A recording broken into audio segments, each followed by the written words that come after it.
Punjab university میں بیان ہوا, میں نے کہا اثر سیکولرزم تو اسلام سکھاتا ہے. تو وہ لوگ کاٹ کاٹ کے چلا رہے, دیکھو مفتی صاحب سیکولر لوگوں کی تعریف کر رہے ہیں.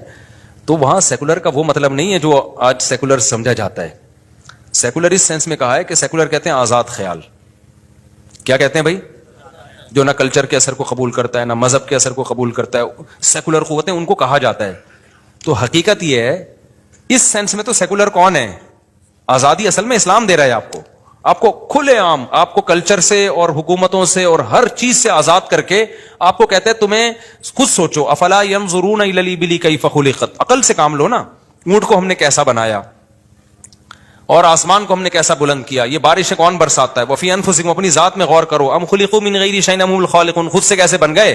تو جب آپ سچی مچی کے آزاد ہو کے سوچو گے نا, آپ کے باپ دادا کا, سوسائٹی کا, حکومت کا اثر نہیں, تو آپ خدا کے وجود کے بھی قائل ہوگے, آپ پیغمبروں کے وجود کے بھی قائل ہوگے, آپ آسمانی کتابوں کو بھی برحق سمجھو گے. تو حقیقت میں مذہبی لوگ آزاد ہو کے سوچتے ہیں, اور جو آج کل اپنے آپ کو سیکولر کہتے ہیں وہ نام نہاد سیکولر ہوتے ہیں.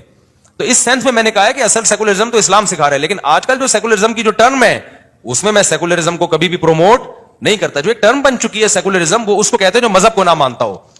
تو وہ تو غلط ہے بھائی. ہم تو کہتے ہیں آزاد ہو کے سوچو گے تو مذہب پہ ایمان لاؤ گے آپ.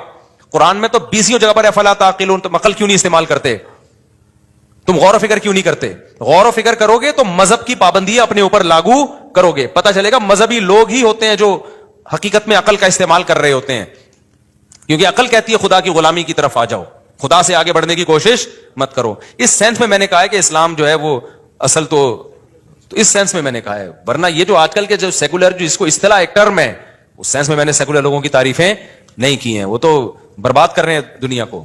ہم پاکستان کو سیکولر اسٹیٹ نہیں بنانا چاہتے, ہم پاکستان کو ایک اسلامی اسٹیٹ بنانا چاہتے ہیں. اور مذہبی لوگوں کو ہم سمجھتے ہیں کہ مذہب جو ہے اور مذہبی لوگ جو صحیح میں مذہب کو فالو کرتے ہیں وہی انسانیت کی نجات کا ذریعہ ہے, وہی انسانیت کو تباہی